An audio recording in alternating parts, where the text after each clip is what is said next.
Hey, we're here. My name's Brent Stone. I'm so excited to be here with you all. And I have Miss Carrie Klamut with me, and she will be helping to just ask some questions, keep me on track because as we cover the journey of Funnel Force, which is, if you're just tuning in today, this is actually going to be titled Following Funnel Force. And we're going to talk about the journey of where we were in Q3 of 2021, which is when we officially started, to now. And the reason why you should care is because we're actually in the process of launching some coaching services around the local agency blueprint. In the age of where everyone's trying to go online to find the next best opportunity, we are actually going to be covering how we, with a local agency business model, we're able to go to within basically a year scale to the six-figure range of revenue. Then we're already on pace this year to quadruple that. We've already done as much, almost as much as what we did the entire year of 2022 in Q1 of 2023. And the only reason why I share that is because I want to attract, hopefully, you as a listener to know that we know a little bit about what we're talking about with building out this business model. But more importantly, we want to be able to help others in other markets. We will not be advertising this necessarily inside of Virginia. All of our paid outreach, of course, is going outside of Virginia because we're not trying to create competitors within our state that we live in. We are in Virginia, if you just heard me say that, and you'll learn more about us as we get into this. But I'll turn it over to Carrie so she can kick us off. Yeah, absolutely. And my goal really in all of this is just to kind of help you condense down the different steps that you took along the way and really be able to kind of showcase in a way that is bite-sized pieces of information. And I'm excited to kind of get started and start talking through that. So Yeah, thanks me for too. having me on. Hey, thank you for being here. This is a treat. So Yeah. Um, So I think just to kind of kick this off, I think one of the setup things that's going to be critical to people who are interested in partaking in this business model and maybe somebody that wants to learn more information about it is kind of to understand like what was your background and your history like leading up to it. And so my first question is just kind of like what were you really doing in the business workspace before Funnel Force was even a blip on your radar? yeah, so I am a serial entrepreneur and not one that just has a bunch of little projects. My wife and I, we have a healthcare company that's done fairly well. It's in the dental space. I'm not going to talk a lot about that on this podcast, but I came from a background in network marketing and was one of the. I mean, I don't want to sit here and pat myself on the back, but was one of the top one percenters within probably about 18 months of getting started with my first network marketing business at 18 years old. And so that was a pretty cool accomplishment. I don't build that style of business anymore, but the last couple of years we try to invest in other businesses and start other businesses. And I was also in the advertising space for almost a decade. I sold advertising for a company that was initially based out of Washington D.C., Harrisonburg, Virginia, and a town in Pennsylvania, but I didn't represent that market, so I actually don't remember exactly where exactly in Pennsylvania. Yeah. But the management of this company was incredible. They taught me so much, and anyway, kind of got my feet wet with this company in the advertising space, and then it got acquired by a publicly traded company in 2015. So I got to learn what the whole corporate sales thing was, and then also they added in digital advertising products the last couple of years I was with the company. So that's where I got exposed to some of the cool things that we do with our agency model and like geofencing and other types of digital technology that's in the advertising space today. I got exposed to it years before we even started Funnel Force. So So would yeah. you say that you kind of had more of that like sales background and it, over the last decade before, you started launching Funnel Force, it was really kind of across industries in your sales repertoire? Yeah, it was. And I just, the whole idea behind sales for me is like, hey, if you've got something that you can help other people with and then make a living doing it, then that's a good thing. So in building business, as long as I believed in the product and or the service that we were offering, Mhm. selling it is just it's easy at that point because I got the background from doing that out of network marketing. And when you believe you're helping people, then it's easy to sell. Yeah. So tell me, okay, you didn't launch this venture on your own. You have a business partner. How did you and Glenn meet? So Glenn was one of my most successful. We call it downline in network marketing, but he was one of my most successful downline. But he has a big team of his own, even to this day, and he's done very well with that in that space. And he was working by day. He was a general manager for a very successful coaching company. I actually am friends with the CEO of that company as well. He was a little perturbed when Glenn left, but they've made up and they're still friends. Anyway, um, when Glenn and I started this, it was because we had a long term friendship leading into this that lasted, still lasting, but started over a decade ago. Yeah. And so Glenn and I have known each other for a very long time, have worked together in other capacities, and I know that he was a hard worker. He learns whatever. I mean, he's self taught in a lot of things, and he's self taught at a pretty high level. So I knew that this would be a really cool endeavor to take on with him, and just dominate the space. Yeah, for sure. So tell me a little bit about you've told me some of the characteristics you liked about him initially, but when you think about it from like a business perspective, what did you really like about his philosophy when it came to this space of digital advertising and kind of setting out into a new venture with you? I like the fact that he knew a lot of the technical know-how behind some of the products and services that we wanted to sell initially. Mhm. And I also respected the fact that he could commit to a certain work schedule and he wouldn't let anything get in his way to follow through with that schedule. Because in like the local agency model, a lot of it's based off of just showing up day to day Mhm. and not like working yourself to death or anything like that, but basically being able to be consistent. Mhm. And I don't know too many people that are more consistent than Glenn in anything that he does. So yeah, I could talk a lot about that with Glenn, but yeah, he's very consistent. Yeah, that's great. And what would you say, like the yin and yang of you both kind of tangentially as business partners? Like, what does that look like? How do you complement one another? Where are your skills and strengths, and maybe how does he kind of fit into the model that you're bringing to the table?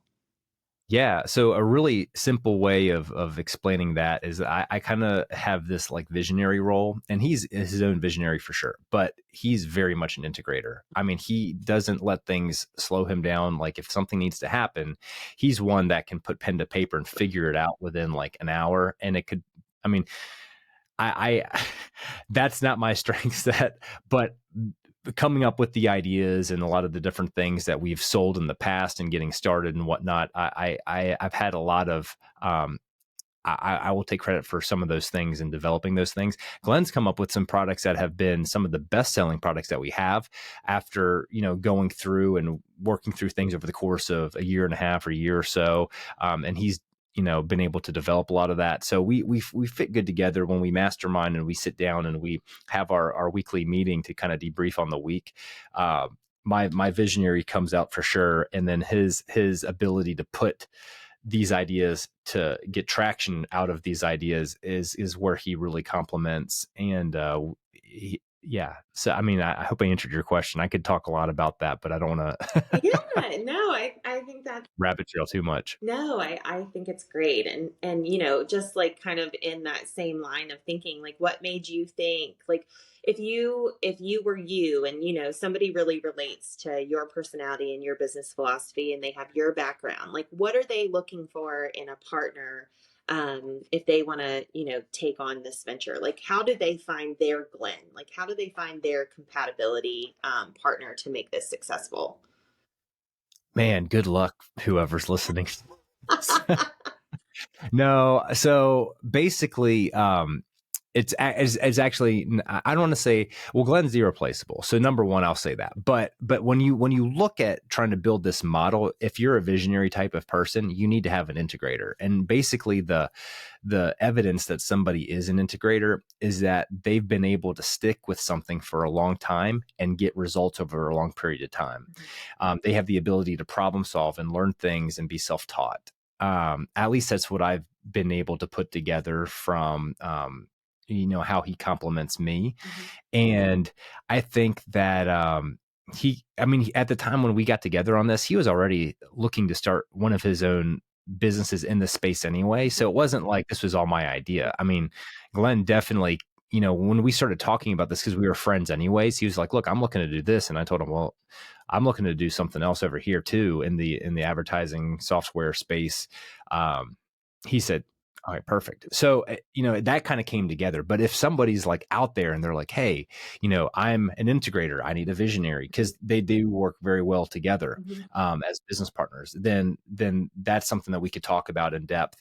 But if you're a visionary like me and you're like, hey, I'm trying to find an integrator, really you're looking for people that have quote unquote like fruit on the tree, so to speak, from like a long standing like problem solving track record, operation management, people that deal with difficult tasks and have a good attitude at the end of the day. Those type of people would be good integrators. Yeah. And then let's say you are that type of person. We're just going to pretend we're Glenn, right? And so he's Sure. he's the guy that really can execute on deliverables and kind of understand that whole aspect of problem solving and not letting barriers get in the way, and putting the pen to paper and finding solutions. But let's say you're that guy, but maybe you are not a big sales minded person, but you know that this product is like highly valuable, to people who are in other small businesses, and this would really help them, um, in whatever industry they're within. So, like, if you were um, if you were trying to like really narrow in on what the best qualities you have that you've brought to this business, if somebody else was looking for a you to replicate this model, in another state, um, who would you tell them to look for, and what qualities does that person need to have? Because I think one of the things you're going to tell me is somebody willing to take risk.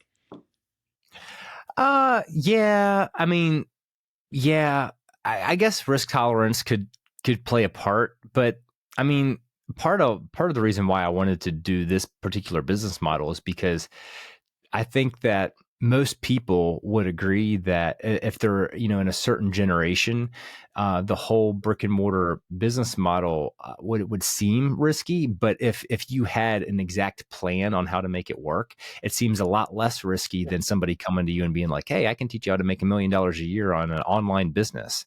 It's just most people hear that and they're just like, "Yeah, I mean." And I rode a unicorn to work today too. Like, I, yeah, so it's just at the end of the day, I think that being able to tell someone, hey, look, I can tell you basically the whole process, A to Z, on how to basically create a couple $100,000 a year income in a brick and mortar business inside of 24 to 36 months, no problem. And it's all like just based off of showing up every Monday through Friday, a couple hours a day, doing these things.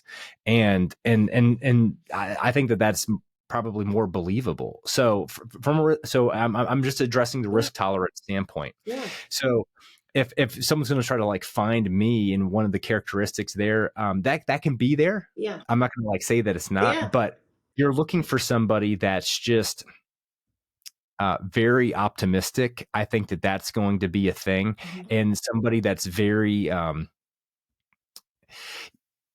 very enthusiastic about what it is that they're representing. And if you can have somebody on your side, if you're an integrator and you're trying to look for somebody that's a visionary, you want that person there to be able to help inspire. Not saying that you can't be someone that's inspirational if you're an integrator, but you want someone there that can create this excitement in company culture from the top down, and be able to as you build that business out, have vision for growth and expansion and other things. So there's definitely a lot of things that I brought to the table, but I've also probably cost us a lot of money too, to be really transparent, because I'm so optimistic.